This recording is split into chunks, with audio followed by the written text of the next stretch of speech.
We'll start with the good news here, man. Kittle just got that bag, just reset the market for tight ends, as he should, in my opinion. One of the best tight ends in the league. Kelce's actually working out a new deal right now as we speak.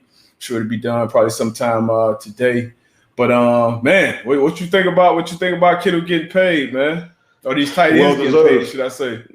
Well deserved on both ends, man. Like you said, Kittle, obviously he's coming into his own, man. I would say probably the best tight end in the game. He can do it on both ends, catching the ball, yards after catch, and he does it in the trenches, man.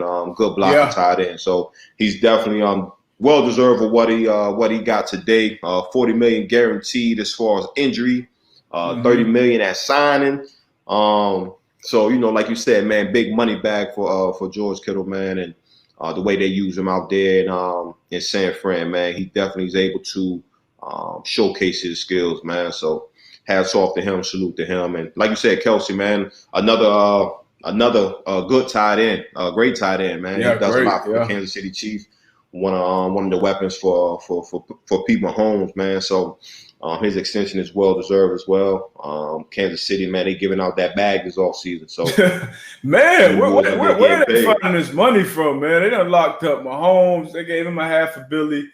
Locked up Kelce now for 5 more years. Locked up Chris Jones. Like, where are they getting this money from? I don't know. I think I was looking at something earlier. They had a bunch of money. They had a bunch of money out there to use, man. And the crazy thing about it, you got to think about it. Pete Mahomes told Chris Jones he left some money out there for him. So just imagine somebody saying that I left some money out there for you, and they got a $500 million. $500 million, man. But that's good for that franchise, man. Stamping those 3 guys, and they can really build off those guys on the offense and defense side of the ball. Yeah, now, but obviously, both of us being DBs. That tight end position, that's one of the positions where it can kind of mess up the math for a defense, right? Because there's certain guys that you put out there. And I would assume that's why you put a Kittle probably slightly above a Kelce, because he's one of them guys that you put out there in 12 personnel. You don't know where he's going to line. I played against Kittle back in 2017, I think. And it was really before he came into his own. But you kind of saw the glimpses earlier. Okay, this cat, he can block and he can split out here and line up as an X wide receiver. So that's why I would give him the edge as well over Kelce, just because he changed that math. As a D coordinator, if I'm calling the play, do I call it run defense? Do I call it pass defense? Is that kind of why you put him at the top of the list? Nah, that's exactly why. I think you hit it right on the head. Just as far as when you.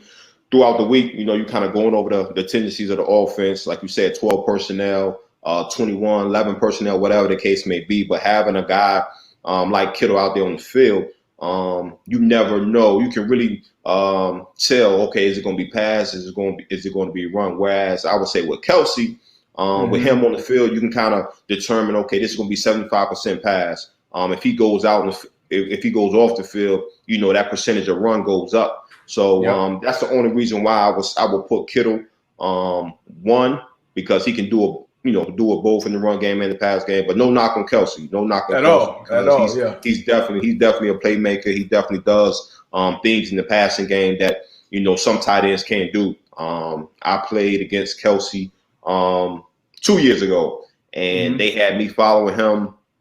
This is my 13th year in the league, and they had me following him over across the field, man. It was a tough day, the type of routes that they was running for him, pick routes, and just all the things that he could do, man. And I played against Kittle as well, and one of them things, he was like, I was trying to get my hands on him first, but he was strong too. He was strong and he could block, man. Strong dude. So again, man, hats off to both of those guys, man.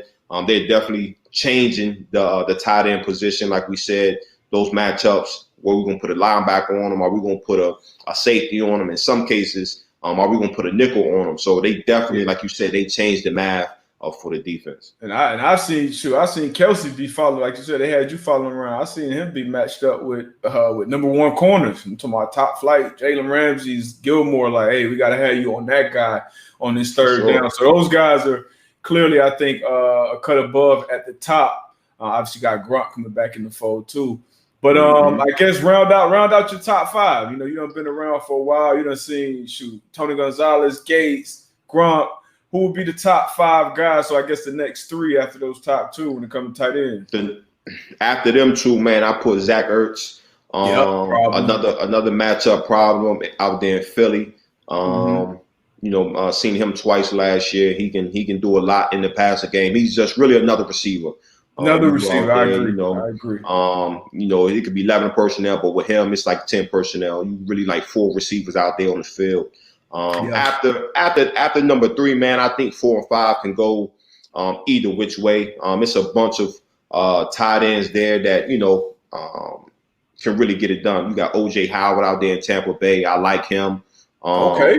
Like you said, Gronk coming back in. You definitely got to put him in that mix. And then after that, man, you got some guys that really don't get talked about a lot, but production is really there. You got Tyler Higbee out there with the Rams. The Rams, Yep. Out there, he put a lot of production. And then one of the young boys I liked last year, I think last year was his second year, but Mark Andrews out there in Baltimore. He did some work.